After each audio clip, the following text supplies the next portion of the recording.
Hero Raj Tarun కాళ్లు పట్టుకునేందుకు సిద్ధమన్నారు లావణ్య. మస్తాన్ సాయి కారణంగానే తనకు దూరమయ్యాడని కన్నీరు పెట్టారామె. 2014 నుంచి డ్రగ్స్ పార్టీలు నిర్వహించడంతో పాటు పోర్న్ వీడియోలను యాప్లలో అప్లోడ్ చేస్తున్నాడంటూ మస్తాన్ సాయిపై మరోసారి ఫైర్ అయ్యారు లావణ్య.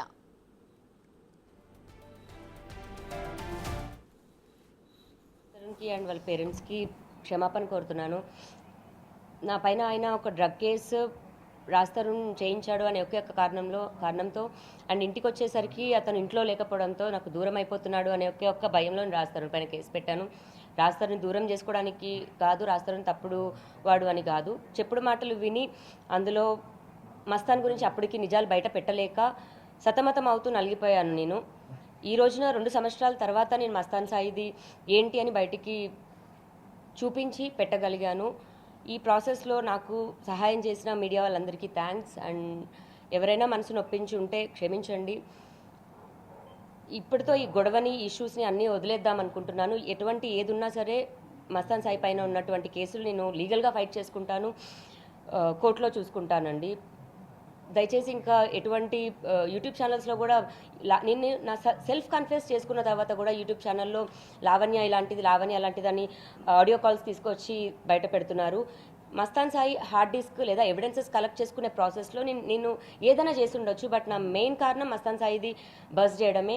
అతను వీడియోస్ ఎందుకు చేస్తున్నాడు, ఆ వీడియోస్ చేయగల ప్రధాన కారణం ఏంటి, అవి ఎక్కడ అప్లోడ్ అవుతున్నాయి, రెడ్ ప్లే యాప్ ఏంటి, రెడ్ ప్లే యాప్లో అతను ఇలా ప్రైవేట్గా తీసిన వీడియోస్ అన్నీ అందులో ఎందుకు అప్లోడ్ చేస్తున్నాడు, మెయిన్ అది బయటికి రావాల్సింది పోయి మళ్ళీ తిరిగి ఇందులో లావణ్య చుట్టే తిరుగుతుంది.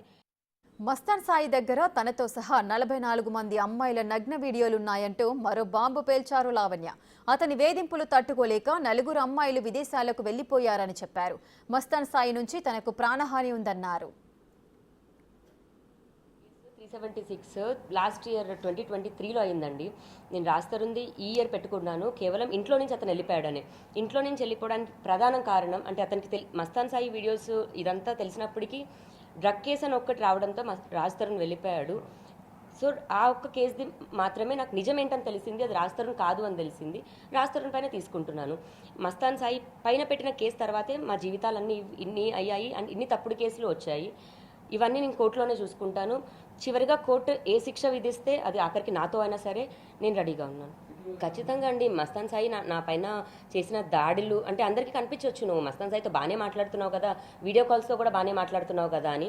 నా పైన ఎంతైతే దాడి జరిగిందో అది నా ఒక్కదానికే తెలుసు.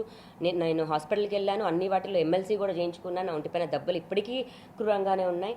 అండ్ అవి కోపంతో కొట్టే దెబ్బలు కాదు, ఒక మనిషిని హతమార్చాలని చేసిన దెబ్బలే. అంటే డబ్బులు అందరికీ ఉంటాయి, ఆ డబ్బులు ఎవరి వాళ్ళ లగ్జరీ లైఫ్నో లేకపోతే వాళ్ళు బెటర్ లైఫ్ని లీడ్ చేయడానికి యూజ్ చేసుకుంటే బాగుంటుంది. అవతలలో అంతం చేయడానికి లేకపోతే అవతలలో కరెక్ట్ మాట్లాడితే తప్పు అని నన్ను చంపేస్తారు అన్నదానికి యూజ్ చేస్తున్నారు. గుంటూరులో నేను కేసు పెట్టినప్పుడు 20 మంది అటాక్ వచ్చారు, నువ్వు గుంటూరు ఎలా దాడతావు అని. నేను కేసుకి కానీ వాయిదాకి కానీ ఎలా వెళ్ళగలను నాకు ఇంత ప్రాణహాని ఉన్నప్పుడు? నేనే సెల్ఫ్గా ఇన్వెస్టిగేట్ చేశాను. ఇతను చేస్తున్న ప్రతి క్రైమ్ యాప్స్తో సహా ఇన్ డీటెయిల్డ్ పెట్టాను. ఇప్పుడు ఇవన్నీ డిజిటల్, ఇప్పుడు వాళ్ళ మమ్మీ డాడీ కానీ ఎవరైనా అనుకోవచ్చు. నేను అందరికీ చెప్తున్నాను, ఇది అంతా డిజిటల్ క్రైమ్ అండి, ఇందులో నుంచి ఎవరూ తప్పించుకోలేరు. అతను చేసిన యాప్ ఇప్పుడు అతను సర్వర్ డౌన్ చేసినప్పటికీ అందులో నుంచి అతను అప్లోడ్ చేసిన ప్రతి వీడియో అతను తప్పించుకోలేడు. వాళ్ళ మమ్మీ డాడీ వచ్చి మా కొడుకు ఇది చేయలేదు, అందులో మా కోడలది ఉంటుంది, అతని గర్ల్ ఫ్రెండ్ ఉంటుంది బహిరంగ వాళ్ళే చెప్తున్నారు.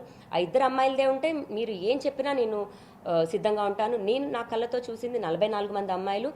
నేను హార్డ్ డిస్క్ కానివ్వండి, నా దగ్గరున్న నేను చూసిన వాటిలో మాత్రం నగ్నంగా అమ్మాయిలకి తెలియకుండా చేసిన వీడియోలు 15 మంది అమ్మాయిలవి రెడీగా ఇప్పటివరకు అయితే అయ్యాయి.